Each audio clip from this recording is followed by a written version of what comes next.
Hey guys, welcome to another East Coast Rams podcast. I'm your co-host here, Ashton, with a awesome guest here. I'll introduce in a few seconds.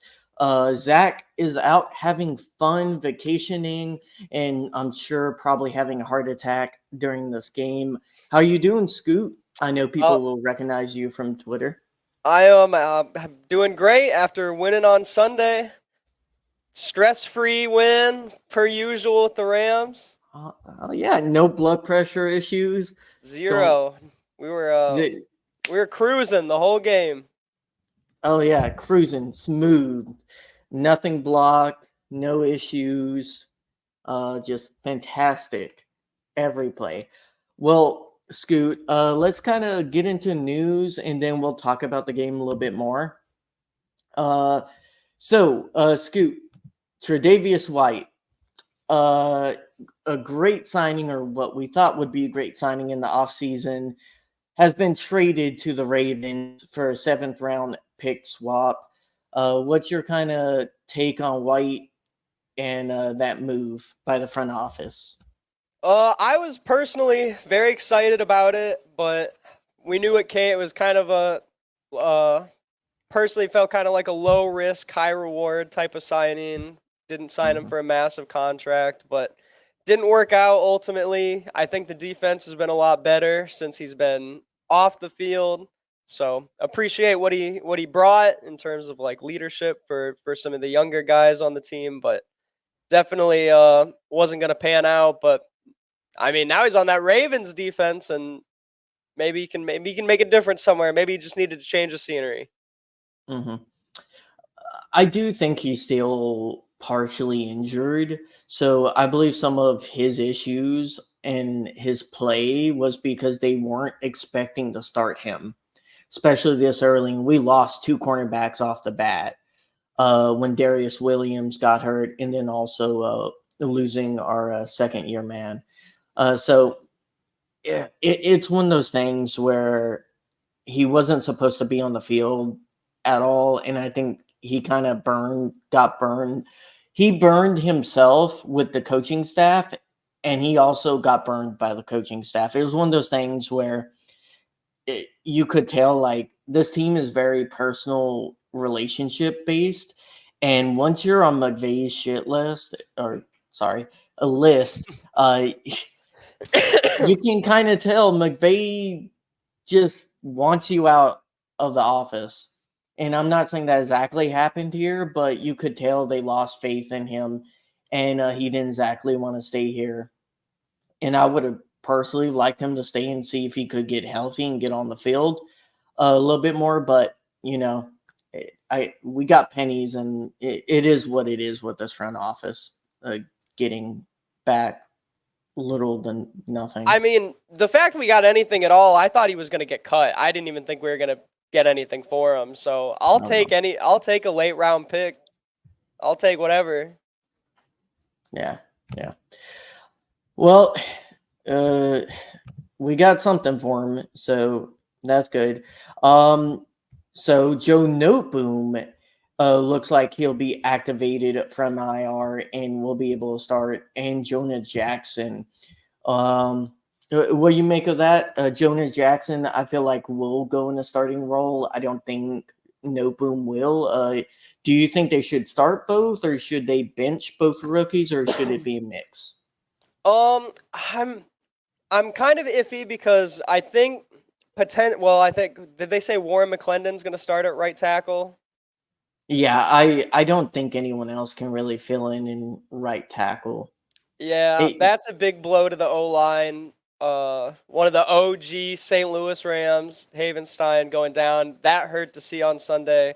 I think Jonah Jackson is going to be huge for this O line if he's mhm, at least back to mostly healthy. But even without these two guys, it's kind of tough to say with Havenstein out. But this O line has been kind of on a tear recently, back-to-back mhm. games. Stafford hasn't hit the ground. Uh, no sacks. He did Four chewing. sacks. Four sacks in the Yeah, last 3 games, or not in the last yeah. like 4 games, and 3 of them were against Green Bay. Yeah, Didic definitely grew over time. He struggled very early on, but kind of grew. Um, yeah, McClendon or Noteboom. That's interesting. I'm just kind of burned at Noteboom at tackle. He has played so terribly when he's gone in at tackle. So I'll be interested to see what the coaching staff does there. I really like McClendon coming out of Georgia, and y- do I think he should be starting tackle? No, but I think he could surprise a few people. And like you said, getting back, uh, just getting him back at left guard. They also talked about Avila possibly being ready, but they haven't activated him. So I'm wondering if they pull in Nakua with him. That would be very interesting. He did tweet out that he tweeted out one of those WWE gifs of I'm not a big WWE guy, but he's like in a wheelchair and he rips the blanket off and he stands up and the hurt leg was fake. So Hmm. hopefully he's starting to feel at least back to 100%, but he's a guy they're definitely going to want him, Dotson, Avila, Jackson. They're going to want all those guys at 100%, especially getting these guys back with fresh legs. That's going to be huge down the stretch. Yeah. Well, that's most of our news, guys, and let's get into Scoot. Going into this game, just give me your general ideas of how you thought it was going to go down, and then you sat down on your couch, on your chair to watch this game and how it unfolded for you. I wasn't particularly. I mean, it wasn't a really that first quarter on both teams was very ugly. It was a very ugly first quarter for both teams. Very ugly Hmm. first half for both teams. Um, I really, I thought our offense was really going to be rolling. I was hoping it was going to be rolling. Puka gets booted. Tough for fantasy, Puka owner. Um, Yeah. it was just man, felt like nothing was really going our way. We weren't running the ball our first drive. I don't think we ran the ball once, and even when we did run, eventually, uh, felt like any run decent run that we did have got called back or we just weren't getting anything going. Kyron didn't have his best game on the ground, and Seattle's not a very good run defense. So But offense was very uncharacteristic on Sunday. It felt like. you could definitely tell, and I rewatched that first drive a little bit, and you could actually see that Stafford was checking out of a lot of plays. And I think Seattle had two things they want to do on defense: stuff the run, make sure the box is loaded, and then double cover Puka.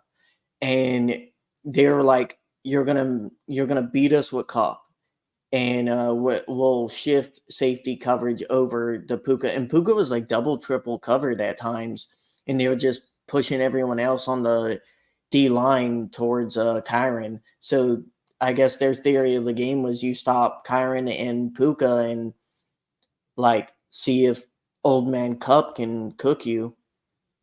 Cup had a solid game, to be honest. I And mean, he did everyone's good, talking yeah. about DeMarcus, 2 touchdowns, and DeMarcus. Don't get me wrong, DeMarcus did have a massive game. Uh, Hmm. you might be able to argue that was one of his best games as a Ram. Uh, that just the end of the game. I mean, and you just talked about, they wanted to take away Puka, take away Kyron, and I mean they took away Puka better than you could ever do. Uh, and then Stafford, I think Tariq Woolen got caught in the eyes in the backfield a little bit with his eyes on Kyron. That let DeMarcus get a little bit of separation. Yeah. And all he needed was one hand. Yeah, I definitely think some of that in the first quarter, especially, I think Stafford was just a little cold. Like you could tell he wasn't like warmed up. When he gets that look in his eye, and you can see this on TV sometimes, and it just looks like his soul has left his body and he is consumed by like a spirit that just rip other people's souls He from their goes into that bodies. dark place. That dark, he wasn't there in the first quarter, and like you could tell like he was making some passes like slightly too high, too low, and by the third and fourth quarter he is very much a streaky quarterback, and he takes a little bit time to get the engine warmed up. Me of like my wife's Subaru when it's like 30 degrees out, and like you got to turn that key and like let it cook up a little bit longer to get warm. And Stafford's a little bit like that, but he got going there in the fourth quarter. Let's focus on the first half, because the first half was kind of miserable and we were kind of like exchanging DMs a little bit. And we were like, oh man, this might be really hard, because the team kind of collapsed there in the last minute. And Yep. why do you think that was? That this really good defensive first quarter just and really good defensive second quarter just kind of crumbles all down. I think a big reason is just I mean, guys get tired, especially these young guys. These we got one of the youngest defenses in the NFL, and these guys haven't played an 18-game Yeah. season, so they're still getting used to playing 18 games, going through NFL training camp, going through NFL practices. So their bodies aren't used to it yet. You can play in college and you can play but when you get to the league, it's different. But practices are different. The Hmm. conditioning is different. So I think a lot of it has to do with the youth on the team, kind of, because if the offense isn't keeping drives alive, not saying you have to go down and score a touchdown every single drive, but we went 3-and-out. I think immediately our first drive. I think we we were not pushing the ball very well offensively, and so when you get your defense back on the field so quick and you got all these super young guys, I think you're gonna let a JSN go off on you. You're gonna let a Tyler Lockett get open. You're gonna let a Hmm. Kenneth Walker break off some good runs. I think defense. I think did a pretty solid job on Kenneth Walker yesterday. I will say I thought we did as good of a job as we could containing him. Yeah, they were definitely focused on stopping him, and I think that's and we can talk about this when we get to the defensive side. But I'm kind of interested to see why we're doing more zone this year than like zone match. And maybe I'm wrong, and people can correct me there. I just feel like we're a more heavily zone based team than zone match, and that's a little bit interesting. It's starting to work out. But generally, I'll say this team is definitely a second half team, and it's been that way basically since we got Stafford. And this defense has grown enough to where I feel like people are gashing us with the run early on, and teams would focus on that versus like the short and mid range game. In this game, you could tell, I think they were kind of picking on our linebackers and coverage, especially with JSN with underneath routes. They weren't really doing a lot of deep shots. And credit to our safeties, because I mean, good to where I don't think Gino was looking downfield very often until like the last few drives. So, where do you kind of? I guess let's talk about. We talked about Cup a little bit. Do you want to talk about the Puka? Um, Oh, the ejection. yeah, the ejection, because we definitely don't see Trent Williams throw hands every so often and not get ejected.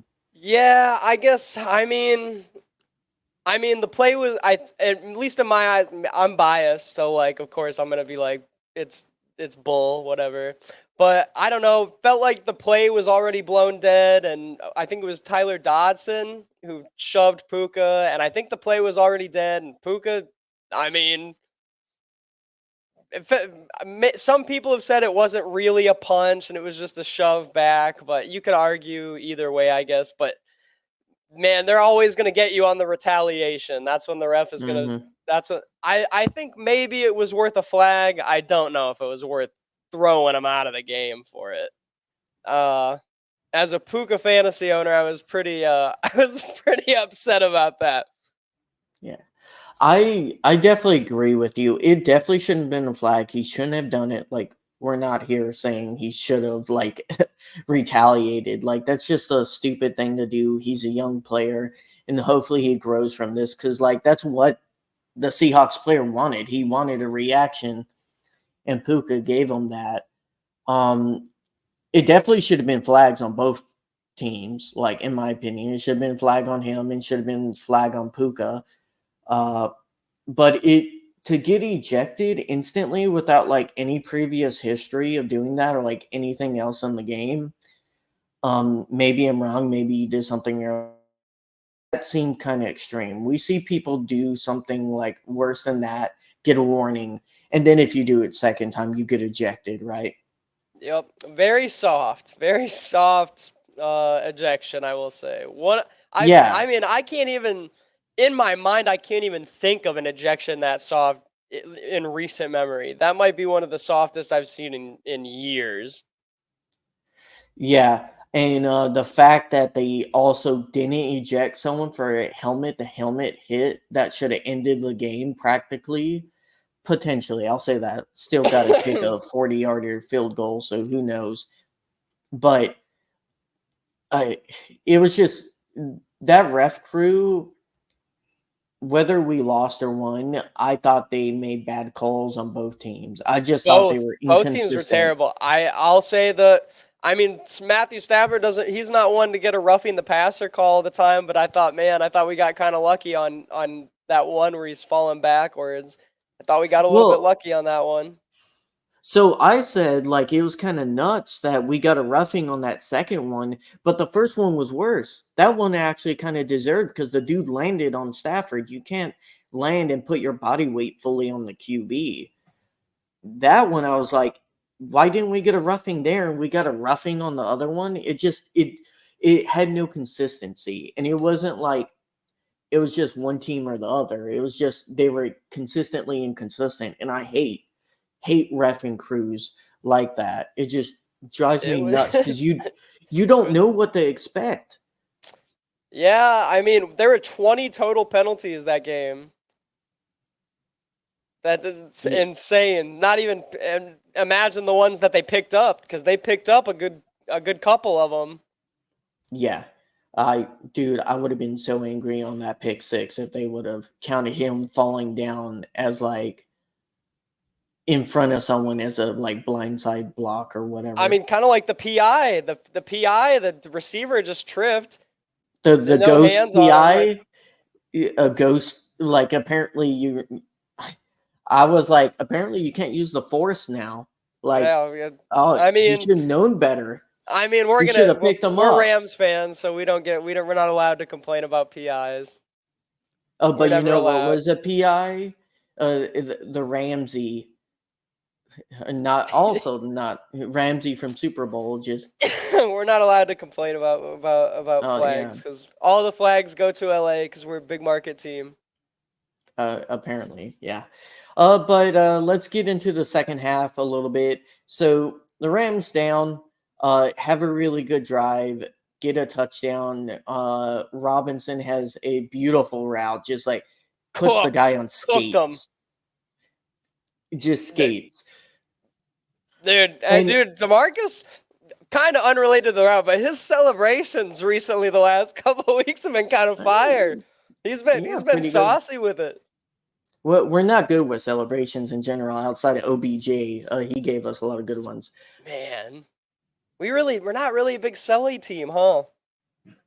No, but what's your kind of opinion, like about D Rob in the sense that like me and Zach always said like he's not a number one guy, but he's a really great depth wide receiver. He's good at one-on-one coverage. He can't beat double coverage, and I feel like he's gone better since he's been in our system at beating zone. So it's just he's impressive when he's the third wide receiver, or in this case, he was the second wide receiver. I thought he did a pretty good job I thought he underneath did Cup. excellent. I Yeah, mean, no complaints here. Him and Stafford, like you said, Stafford sometimes takes a little bit to get revved up. Sometimes that connection takes a little bit to get warmed up. And when him and Demarcus get on the same page, they make some crazy plays. Demarcus has 4 touchdowns in like 2 games. He's yeah. he's on a tear. For fantasy people, I still wouldn't pick up Robinson because I view him more as a TD merchant. Like he's going to be either 4, 5 points or like 15. You're Yeah, not gonna get any consistency from him, especially when Puka's back, because Puka and Cup are gonna get all the volume. Or Whittington, I think. Definitely when Whittington gets back, he's gonna have a lot of more underneath stuff. So I'm excited for Whittington to get back. Hope that shoulder's feeling good. yeah. Hopefully he does get back because we've been missing him a little bit. So the Rams get that touchdown, and then uh, the game kind of continues to go back and forth there. What do you make of the defensive adjustments in the second half? Because we really saw the pressure. We saw a little bit of pressure uh, getting to Gino. He did get sacked a few times in the first half, but I felt like they started teeing off in the second half majorly outside of one drive. Yeah, the D line was, man, they were going at it, and they were playing with purpose. D line's been, I mean, what else can you say about him? Like Fisk went crazy. Fisk, I felt, was maybe the best defensive player on the field that day. He was in the backfield all day. He had some extremely impressive reps in the interior, and he was, even if he wasn't the one getting the tackle for loss or getting the sack, he was a disruptor on Sunday. Like, Mm. without a doubt, that's the best game that he's played as a Ram, and might be the best he has all year. I feel like it'd be kind of difficult to have a better performance. I hope he does, but he Yeah. was very impressed by Braden Fisk on Sunday. Yeah, so like I have my brother-in-law, he's a big Dolphins fan, and I was telling him like 4 or 5 weeks ago because we were talking about playing each other, and I was like, man, our D line is gonna be top five. I could already tell. I'm like, all they're missing is just getting home at that time, and they've every week gone better and better. But I was like, any player on this D line any given day can just game wreck you. Byron Young has wrecked a few games. Now we see Fisk having his first big game. Kobe Turner, he's been consistently really good. And then, Verse is bullying linemen, and he's going to Defensive be a Rookie of the top Year. five edge. Yeah. Defensive Rookie of the Year. I don't think it's close. I think this is the best D line, and this is crazy to say first year without Aaron Donald. The best defensive line the Rams have had probably since the 80s. I really do think this D line is going to be a monster D line for the next Man, three or better four than Donald years. and Sue? Yeah, Sue. Man. People don't remember. So, like run defense, no. I think they're going to be better at applying pressure because Sue and Donald were really excellent in run defense, like top five. But they were like 10, 11, 12 when it comes to pressures because Sue really struggled. And people forget this that year. Sue really struggled to apply pressure until the playoffs. He really didn't do anything until the Cowboys game in the playoffs. And then Yeah. he started cooking a little bit. But this D line, I feel like if they can soar kind of so up their run blocking ability and like contain, they had a lot of issues in the first 5 games containing QBs and running backs. And if they can hold contain, get the run blocking, and get the sheds correctly, this D line is going to be fantastic. And they have Yeah. the talent. I think that's another thing that they did excellent on Sunday was they Yeah. contained and they collapsed that pocket on Gino, and Hmm. man, And I don't he know, man. wasn't Houdini. If if this D line really puts it together, I mean, I hate to think what this D line looks like next year when they got when Verse and Fisk have a full year under them. I mean, I know that's way too early to start talking about next year, but man, Jared Verse and Braden Fisk already look like quite the duo as a rookie. And I mean, we were talking about this last year with Byron Young and Kobe Turner. They looked like a hell of a duo. And now we got 4 of them, and they're playing next to each other. And we got Bobby Brown, who I also would love to give a shout out to on the D line. Bobby Yeah, Brown really good played play. very excellent yesterday. Third In and the fourth run game. down in He's the OT, he caused man. them. He is the playmaker. That fourth Hmm. down, man, I was jumping. Well, and also let's give a little bit of credit to Hoyt. I know we give him a lot of flack for My favorite especially in. corner. Yeah, we definitely give him a lot of flack for coverage and stuff, but when he's actually on D line depth, he's fantastic D line depth. I really do enjoy having him come in and like he making. I believe he got half a sack with Verse, one of those plays in the third quarter. And I guess while we're on fantastic defenses, let's just say we get to the playoffs, Scoot. Like, yeah, there might be a chance a certain 99 comes out of retirement. I don't think it's likely, but if that happened, could you imagine Aaron Donald and Verse on the same side? See, I don't want to imagine it because I don't want to get my hopes up. Because I mean, I'm already at the point where I'm like, he's done. He's not Yeah. gonna he's not gonna come back. He's full. I saw someone tweet something about if the Rams make the playoffs, and and Aaron posts something and he says, "I'm feeling kind of hungry." Man, that'd be crazy. But I mean, Yeah, I don't think it happens, but I'm just no, saying if he came back, this is the best D line he would have played with. And he by played with far. Long too. And he played with Long his first year. And they were pretty nasty that year defensively, especially on the front. But let's move from the front and talk about the secondary. So in the third quarter, it's all Rams. We get that touchdown. We struggle offensively, get a bunch of 3-and-outs. We end up getting a field goal, starting the fourth quarter, and then the Seahawks make a drive. And they're in the red zone, and you're like, oh man, they're gonna just take the lead, and it's gonna be, I think, 2013 and they're struggling to stop. This drive, Gino's kind of cooking. He's throwing everywhere. JSN is having a monster night. Scoot, when he throws to the end zone after nearly being sacked by Fisk, I thought Fisk was going to get there and it was going to be incomplete. Uh, what's your mindset when he throws that ball? I honestly I don't know what he's looking at. I'm wondering where he's looking because I mean I don't know if maybe he just didn't see him or I mean it was quite the How decision. tall is Gino? How tall is Gino? I don't think he's Oh, super he's tall. 6'3".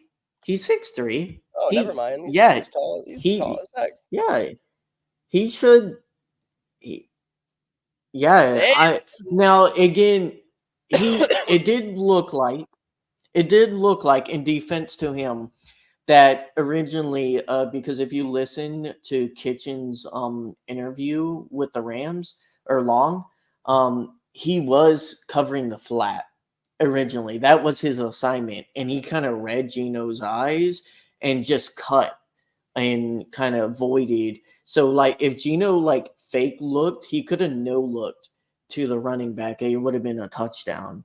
I'm pretty sure Walker probably runs over Kitchens, but Yep. instead, Kitchens is able to read the play. And this is a player that has struggled a lot early on in his career. You could tell he got put in whenever Curl was hurt, and he struggled mightily in coverage. He was always near the play. He was just a hair late or just like not close enough to do anything about it. And this game, you could see he was probably starting to put a lot of the pieces together. Yep. I think that's the type of players that the Rams like to draft is those guys with like instinct. That kind of football just feel the play out.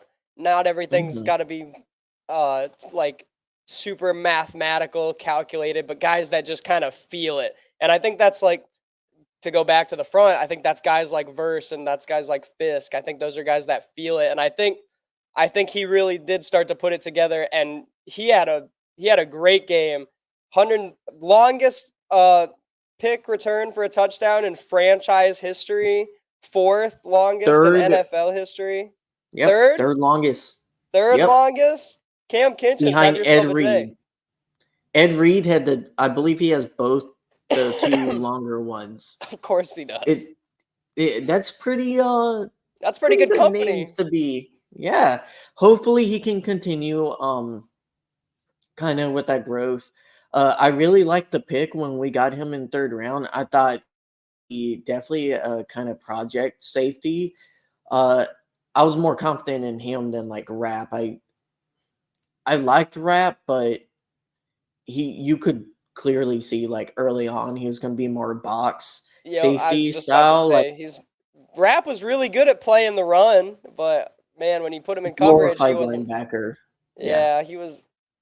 Man, good Yeah, times, good Ernest times. Taylor Ernest Rapp, we miss Jones you.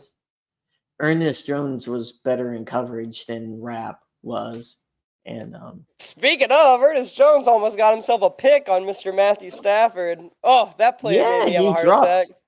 It was funny. I was like, "Oh, thank you for doing us a solid one more solid Jones." So like Oh, he normally he doesn't couldn't drop do it those. he couldn't do it to his old QB who he won a Super Bowl with. He couldn't do it I to him. He don't had to think he drop was it. expecting that ball to go straight to him.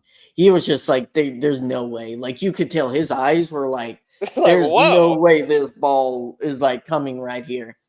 And let's give credit after Kitchens does the pick six, the Seahawks drive again into the red zone, and Gino this time he was slight. Was it Fisk again pressuring him, I or think was I that Hoyt? yeah, I think it was Fisk again.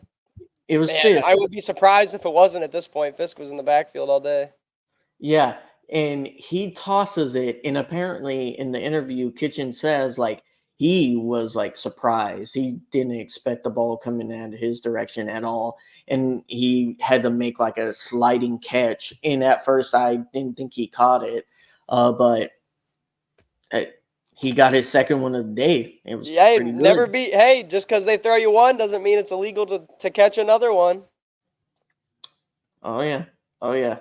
That was man, he really put it together that game, and he was just in the right places when he needed to be.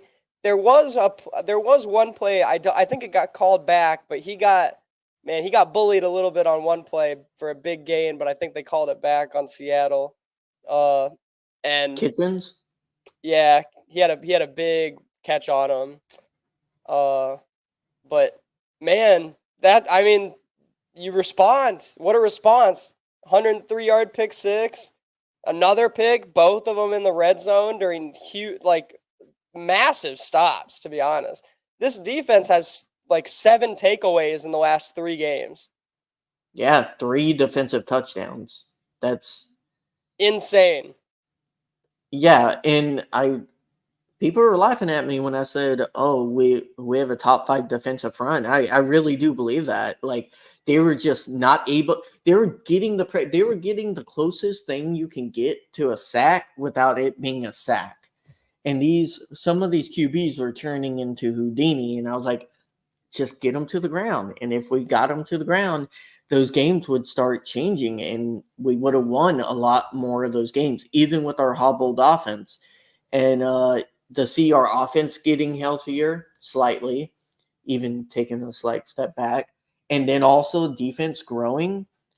Uh, Scoot, like we can be contenders This is a this year, man. team, man. This It's is a a team team. that can go win 10, 11 games. Yeah, and let's talk about Omar Spites. I can't pronounce that word or his name. Fantastic play at the linebacker spot for the most part. Like he was also came in whenever Bobby Brown stuffed on fourth down. Like Yup. I just thought he had a really good game. Yup. It feels like Troy Reader Your boy Reader. yeah, my boy Reader feels like he might have lost his job a little bit.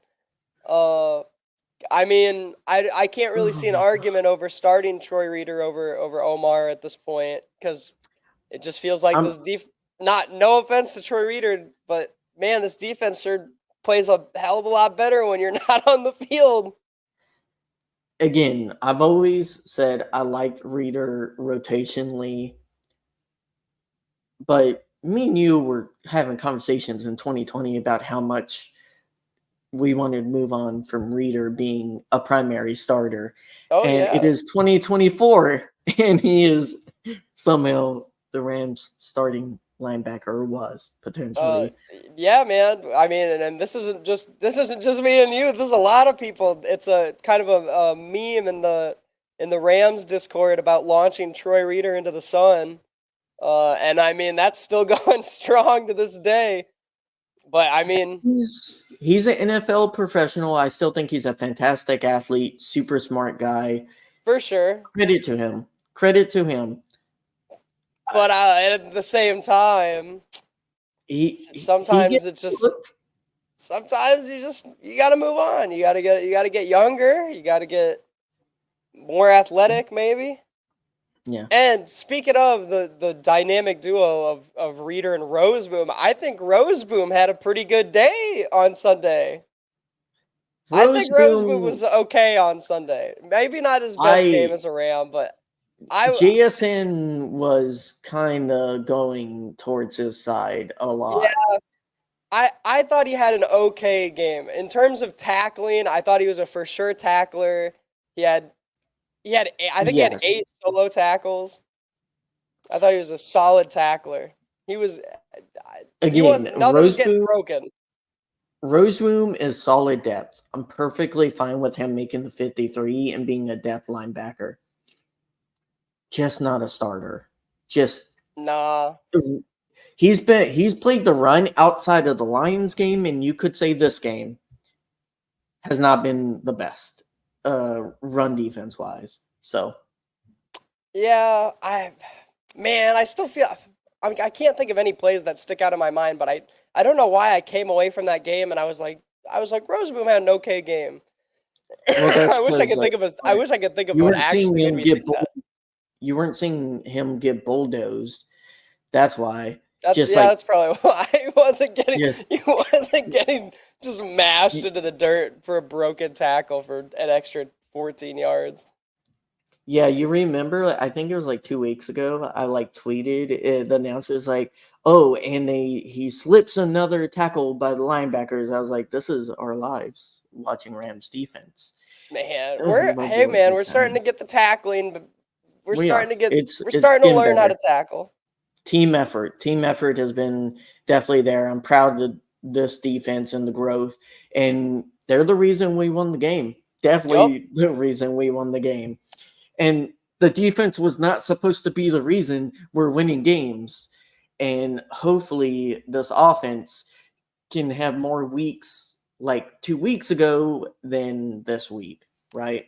Yeah, I mean, when you say something like that, like this defense isn't supposed to be why we're winning games, you're kind of like you're right, but also like you're right. Like this defense has been out. This Chris Shula's been cooking, man. He has been cooking with these Yeah, young guys. a lot of zone, and that kind of surprises me. And he's been doing a lot of post snap movements and stuff like that. Not as much as like Morris, so it's a little interesting. A little interesting, kind of where he's drawn inspiration from. But I love that he's able, like, it's just so powerful when you can have a four-man front and not have to blitz. We have like, I think we're in the bottom 10 for blitz rate, but yet we're number one in pressures. And I think now sacks wise, we're in top 10 potentially. I'm forgetting off the top of my head, but while you search that.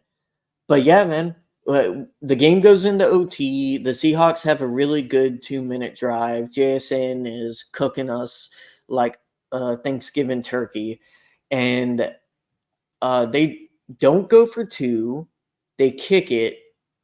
What do you make of that kind of decision making by the Seattle coach to not go for two, to kick it, leave it up to the defense, and then make the exact opposite play in OT?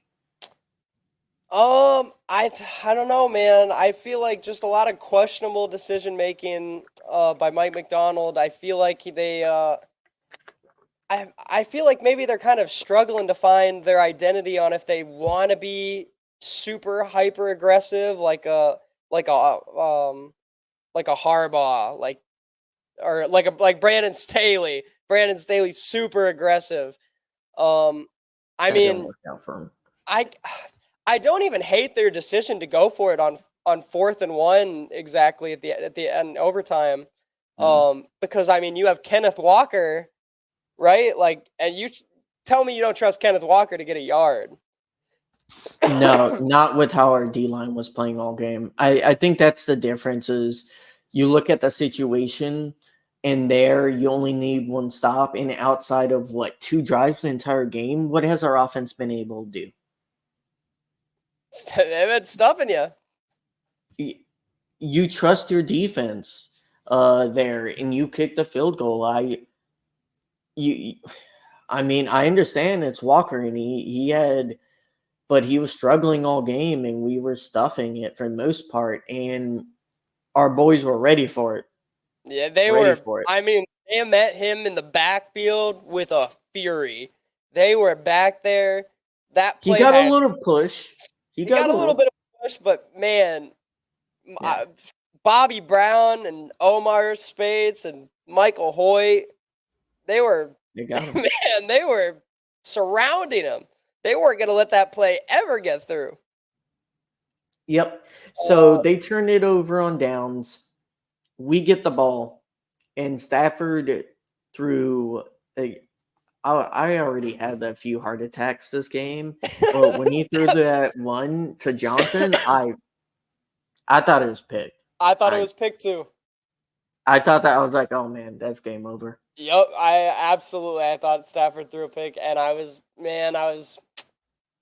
but Hype, man, hype. but Tyler Johnson came back for that football. But hit big heads up play by Tyler Johnson to make that play, and He's showing Stafford. flashes.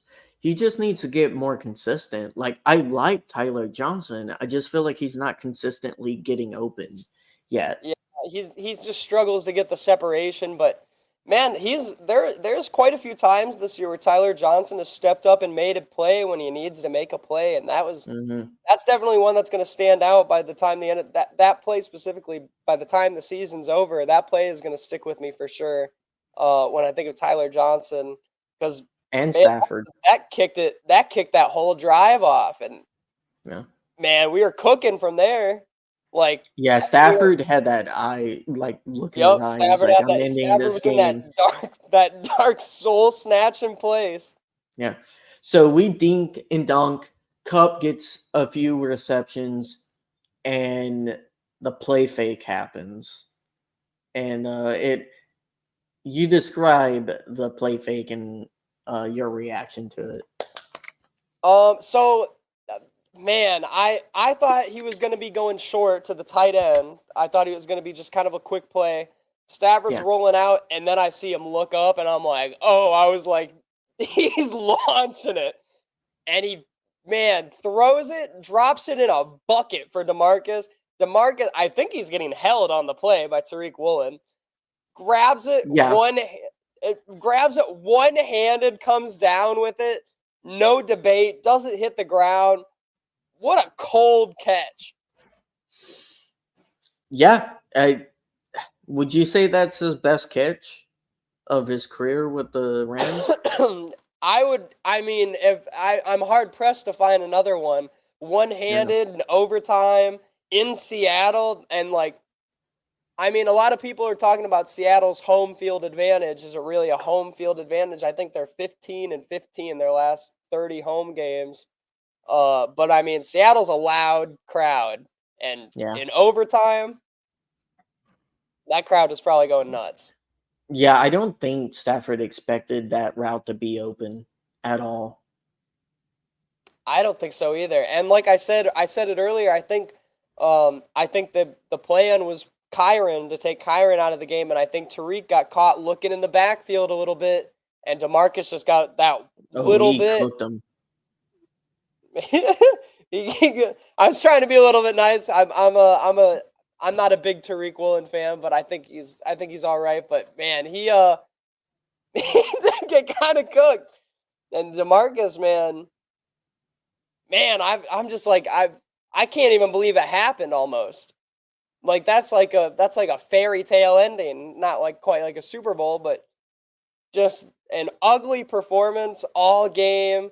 Offense is struggling. Defense, for the most part, playing out of their minds. Lets up that touchdown. They win the coin toss.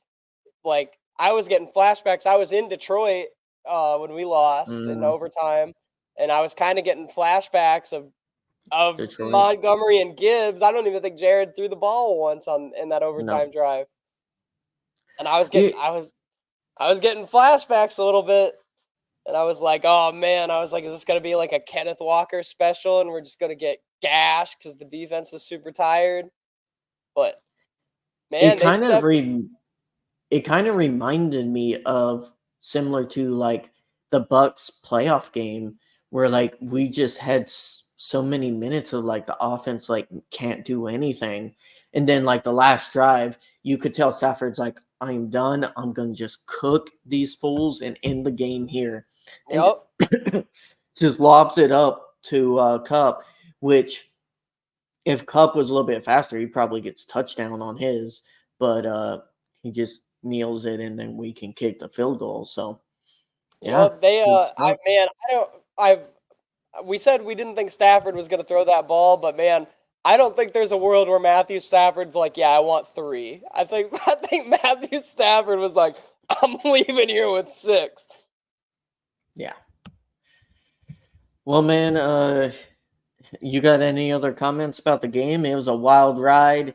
Got the dub, and we're going on to Miami, a team that has struggled to say the least. Offensively, they've gone better, but mm, Yeah, Jalen Ramsey returning to SoFi Stadium. Gonna be a nice little reunion to see him again. But man, I sometimes I don't know what to expect from this team because yeah. some days we're cooking and some days we're off a little bit. But man, we're gonna be on Monday. I think when this team is in prime time, I think this team really locks in on those prime time games, Mhm. like versus the Vikings. Man, I think this team every not to bring up old demons, but everyone talks about the face mask on Sam Darnold. But man, I really think that we beat the piss out of the Vikings. Mhm. Yeah, man. It'll be interesting to see because the Dolphins really they have to win or their season's over. Yep. So they're going to be desperate. They do have a offense. Their O line is struggling, so that's going to be a big thing in that game. Is can the D line tee off on that injured Dolphins O line? Yep. I mean, and Tua's no slouch. He's no statue in the pocket. He can be a little bit slippery. So just gotta and then you never know how do you even game plan for a player like Tyreek Hill? Pray. Uh, I guess you have two simulate, and if he gets a step past you, you just say, "Oh, that's a touchdown." Man, I guess so. I can see it going either way, but I really think that D line is going to be the difference on Monday Night Football. Yeah, and I also think protecting the short routes and the short slants and not letting them get open. Because if you give Tyreek or Waddle the ball and open, our linebackers ain't catching them. They're No. they're No. they're gone. They're gone. Our safeties are really good and instinctual, not the quickest. So I do not expect our safeties or like linebackers to be able to catch up with any of those players. Hey, maybe we'll have fireworks. Maybe we'll get into a shootout and give something exciting. Yeah, definitely. Well, Scoot, where can people find you? You can find me on Twitter, underscore SC00T. I post unbiased football talk, not towards the Rams at all. I'm in the Mm, Rams yeah. Discord server. That's in my Twitter bio, I think. Link to the Rams Discord. We have game day threads. We have giveaways in there. We just talk about the Rams. If you want to talk about the Rams, come join us. Yeah, unbiased Discord server, of Unbiased, course. 100% unbiased. By the way, Okay, we have that's no bias. We're all ball knowers here. yeah, and we're an unbiased podcast, especially Exactly. by the color scheme, as you can tell. We just talk about the Rams a little bit more. Yeah. Guys, thank you for tuning in to this week's episode of the East Coast Rams podcast. Please, if you guys can, find us on all major podcast platforms. You can find us on Twitter or X at East Coast Rams Pod, and you can always send us questions or feedback at eastcoastrams.com. Please comment down below what was your favorite moment and scariest moment from this game. Let us know. Just Scoot, again, thank you so much. It was fantastic. Love doing this with you. Definitely, whenever Zach is out sick or on a vacation, definitely have to have you back on, potentially with him also too. So For sure. thank you for Thank doing you guys this. for having me on. Yeah. And just a reminder for everyone on YouTube, if we do live stream, please comment while we're streaming. Definitely want to take your questions and stuff like that. And, hopefully we can get it done on Monday night against the Dolphins and Ramley. Horns up. Horns up.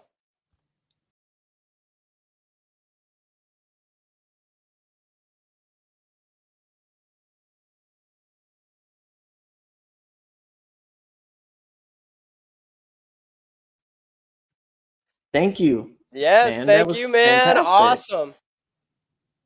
Hopefully